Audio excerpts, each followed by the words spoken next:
Let's go over Star Wars Episode 9, the final film of the Skywalker saga. This is Mike Zero here. If you guys are new to the channel, do make sure to subscribe to see future Star Wars content.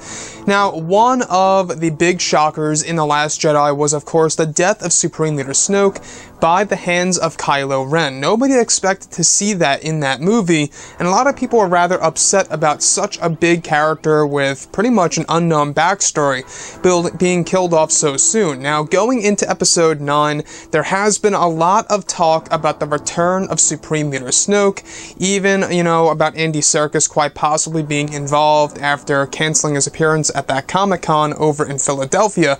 But these past couple of weeks or so, we've been learning a whole lot more about this film when it comes to the set leaks, the set designs, the scene schedules, the concept art and storyboard descriptions, etc. One of which specifically has all to do with a description of a version of Supreme Leader Snoke without his injuries, as if he is rejuvenated or could very well be a flashback of a young Supreme Leader Snoke. Instead of the golden robe, he sports a black one. In back of him are 3 cloaked creatures with blue glowing eyes. These could very well be Snoke's attendants that we saw very briefly in The Last Jedi. Now, looking at Supreme Leader Snoke, we do know that he does have a lot of injuries in The Last Jedi, right? Even in The Force Awakens, we see it all over his face, on his neck, everywhere. Alright, he's been in some battles before in the past, and we're not quite sure exactly how old Supreme Leader Snoke is. But without a doubt, he has seen better days, right? So going into Episode 9, there's a big possibility that we could very well see a rejuvenated Supreme Leader Snoke back to good health, or maybe even a younger Supreme Leader Snoke in the form of a flashback. Now, there's been a lot of talk about Ed Harris quite possibly playing a part in this. Now, we haven't heard too much about Ed Harris and his involvement in Episode 9, but recently Andy Serkis, that's been the news that, has been going around these past couple of days now, is that Andy Serkis could very well be involved with Episode 9 with J.J. Abrams. So if Andy Serkis is coming back, it could be that maybe he's doing the voice, and Ed Harris could very well be doing the actual face of Supreme Leader Snoke, like a younger, more human version of him, before he received those injuries. It's very hard to tell exactly what they're going to be doing in this film. For all we know, Snoke could be a hologram, or they could do something similar in a sense to what they did to Emperor Palpatine in Battlefront 2 in the form of a messenger.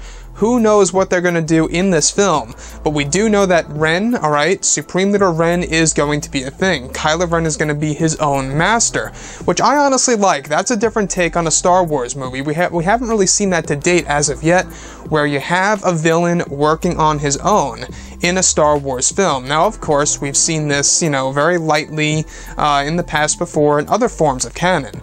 But looking at the films, we haven't seen this. So, Kylo Ren being his own master, I like that. As far as Snoke coming back without his injuries, I think that this is more likely to be a flashback than him actually coming back and rejuvenated and back to health. I think that it's going to be a flashback, giving us a backstory of Snoke. We do know that Andy Serkis knows the whole entire story of Supreme Leader Snoke, and they wanted to keep it very quiet and secret in case they wanted to do a future film involving him, or maybe even a trilogy that takes place before the sequel trilogy.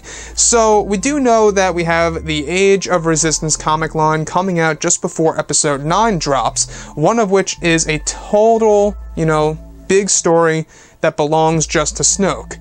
So this big story that belongs to Snoke in this comic line is going to reveal a lot of new facts about Snoke in his past, most likely, and I do find it quite odd that it's dropping just before Episode 9. It's a great way to get people a little familiar with Snoke if he is involved in this movie, to actually learn more about him before people go ahead and see it in the theaters. So with Andy Serkis quite possibly being involved in Episode 9 and Ed Harris being rumored of playing a role in Snoke, there's a lot of talk about this character and his involvement in Star Wars. Now, what kind of purpose would Snoke really have, even if it's in the form of a flashback or him quite possibly coming back to life, which I think is, the less likely scenario than the first. I think that they could very well do something special. They could definitely tell us exactly how Snoke was able to manipulate Kylo Ren for the very first time.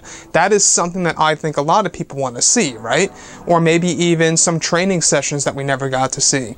But anyways, guys, drop a comment below. Let me know what you think about all of this in the comments. And if you guys did enjoy the content for today, do make sure to drop a thumbs up on this video to support the channel. I thank you all so very much for the kind support, and I'll catch you guys next time.